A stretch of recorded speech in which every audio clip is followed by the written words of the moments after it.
ত্রয়োদশ জাতীয় সংসদ নির্বাচনকে সামনে রেখে চট্টগ্রাম ৮, চান্দগাঁও, বোয়াখালী আসনকে ঘিরে ১০ দলীয় নির্বাচনী ঐক্যের ভেতরে সাময়িক টানাপোড়েন দেখা দিয়েছে।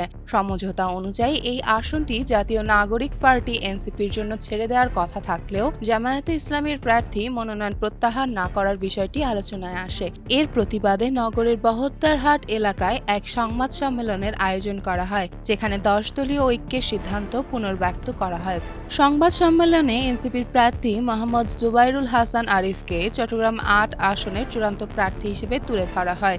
বাংলাদেশ খেলাফত মজলিসের প্রার্থী মোহাম্মদ এনায়েতুল্লাহ ইতিমধ্যে প্রার্থিতা প্রত্যাহার করে ঐক্যের প্রতি সমর্থন জানান। তিনি স্পষ্ট করেন, জোটের সিদ্ধান্তই চূড়ান্ত এবং ঐক্য রক্ষাই তাদের মূল লক্ষ্য।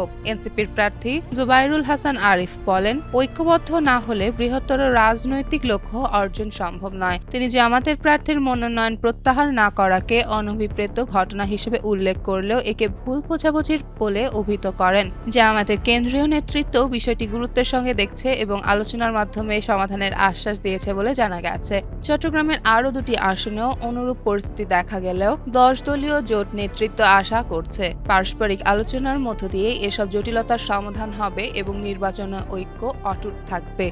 চেমন ফারিয়া, জনকণ্ঠ।